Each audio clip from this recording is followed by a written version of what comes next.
Yerevan. Hey, William. God save the king and God save a new queen for a new generation of Freya Skye. The United Kingdom is back. Yes, competing in Junior Eurovision for the first time since 2005. Freya Skye, Lose My Head.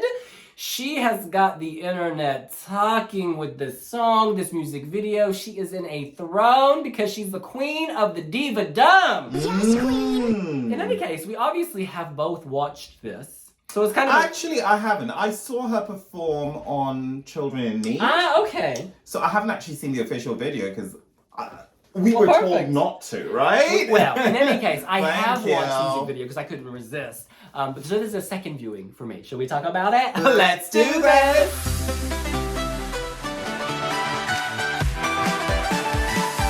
By the way, before we start, her songwriting team have written for Megan Thee Stallion, Ava Max, and someone else. Pharrell Williams. Pharrell Williams, honey. So, big things ahead. All right, hitting play. I like how haunting. Oh! Very contemporary, very today. She's so confident. Yeah. Oh! This is modern. This is now. This is radio friendly. Absolutely. And her vocals are on point. It fits the song. It's building nicely. She's vocally arresting, actually. I like all these flips that she does. I like the choreo. It's simple but effective. 20 seconds, girl. 13 years old. Wow. It's a really good use of the ponytail. She uses it as a prop. This is good. Do you see what I mean? The choreo is not too much, it's just enough. It leans more adult, though. No. This is about friendship. This is about friends who do you wrong. Your interpretation. Yeah, my kid-friendly interpretation. I like the attitude. When her and her girls are together, there is power. Oh! It's their party! This feels so radio hit. Yeah. Loopable on Spotify.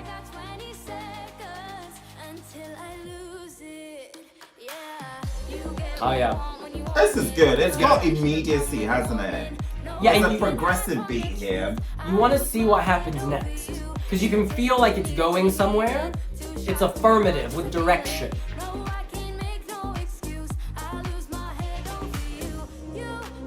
Okay, bridge is here. That choreography is on point. She can totally handle this. This is not too much for her. Well, we need to talk about Children in Need, because I've seen a live performance, girl. Here we come, what's happening? Oh! You need that moment. You need that moment, and she's got it. Show it off. Show off that voice. She looks like she's having fun as well. Oh, it's Young good. girls will look up to her. Yeah. This is good. Oh, look, she's so happy. She loves it. See the happiness, You know the joy. what pops? I mean, You at need 13, even at That's whatever good. age I am at, I can't even do a fraction of that. That was excellent. I've got to say, they've chosen a song that can be read many different ways. I think that a child listening to that will have their own interpretation, and an adult can have their own interpretation, because this song will appeal to jurors, kids, across the spectrum is the point. It's age appropriate, and yet adults can also access it. I don't think it's age appropriate, but I think it does. Whoa, hold up. Why not? I think it leans adult, but I think that there is a global feel to this. I can listen to this in the back of a taxi in Texas. Absolutely. You know, and I can listen to it in London. It's got that sort of Ava Max. I'm trying to think who sings. It's like borderless. That. It is really borderless. And it's very Spotify Can I just say friendly. something though? kids who are 10, 11, 12, I think we have this assumption that they're just singing the alphabet and happy birthday. They listen to Spotify. They listen to the music their parents listen to. When you get in a car, put on the top 40, you're listening to adult songs. In 2022, this is what kids listen to. So I don't accept that it's like not age appropriate. And also, I should point out, and I read this on a lyrics post on Wiwibloggs.com, the song is about friendship, letting go, and moving forward. My only fear with this is that the live performance doesn't quite measure up to the flawlessness of the studio cut. And that's because it is so polished and so vocally enhanced with lots of studio techniques. Listen, honey, I watched on her Instagram a clip. She was just laying back like in her house, I guess, or at the studio. She sang it live flawlessly. In terms of children and need, this is where you want to be 3 weeks ahead of the competition. You want to peak at the right time, right? That's a huge debut. To perform on Children in Need is a huge debut in this country. That's a big stage. And I think with all the nerves, all the jitters of that first live performance, she smashed it in that context. Yes, there's room for improvement. Absolutely. But all the contestants have room for improvement. We haven't heard most of them live. Our girl is going to peak at the right time, and that's in Yerevan. I think it's really good. It's a song that I'll be adding to my Spotify playlist.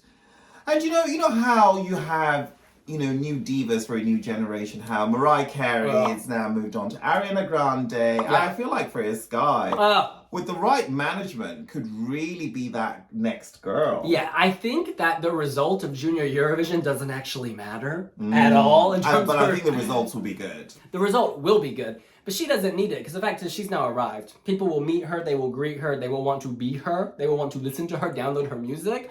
This is the start of a beautiful career. Like we saw with Alexa Curtis in Australia. Do you know what I mean? Like Junior Eurovision was a blip in her ongoing ascent. That's what we've got here. This is amazing. In terms of the choreography, I think she will be able to deliver both the choreo and the vocal. Children in Need, she hit the high note at the end. Because I thought that would have been the thing that would have left her flustered. She was ready. She slayed that ending. I wasn't crazy about the Children in Need performance, but blame. I love this a lot more. The studio. Can we just say the Yerevan stage is going to be a lot more impressive and fine-tuned for a performance than the BBC Children in Need stage? Because like the BBC Children in Need stage, that was not a huge venue. That was not. It's a huge event. It's a huge event, but like that arena it was a TV studio, wasn't it? I mean, it had to account for, comedians, dance, and for lots of different things. It wasn't geared for Freya, but she still slayed it. And I think we have a sense of the theme, right? Is she going to go for the red dress, Game of Thrones, queendom kind of Khaleesi It's slay? exciting. I'm so glad the UK's back in this contest. Freya Skye is the limit. Ha ha ha! Our girl's taken to the top. Could this win the Junior Eurovision Song Contest? I think it's a contender. Absolutely, I think it's a contender. I think it's an absolute contender. Is Freya Skye on Pinterest? Now that is the question. You know what's so funny? When she was saying, you got what I needed, I was like, give her back her Game Boy. Give her back her PlayStation. Because this could be about so many things. Like, because when you lie, waste my time, I say bye-bye. Don't lie to our girl. Don't lie to our girl. You see, a lot of her lyrics there actually relate to my life, which makes me think pushing 60, it's the wrong age pitch. Yeah, but she's not singing this from the perspective of a 60-year-old. She's singing it from the perspective of a young teenager, 13-year-old. And you can totally read this as friendship. Like friends who do you wrong. Children in Need, Freya Skye delivers, okay? She's delivering for the children. In any case, that's what we think. What do you think? Do you think the Freya Skye is the limit? Let us know here on Wiwibloggs. I need you to check one thing. Is What? Freya Skye on Pinterest? She's 13, not 60. Oh, okay. Well, follow Wiwibloggs on Pinterest. And Twitter while it's still around. We'll see you later. Bye! Oh, by the way, you can pre-order my book. Link in description.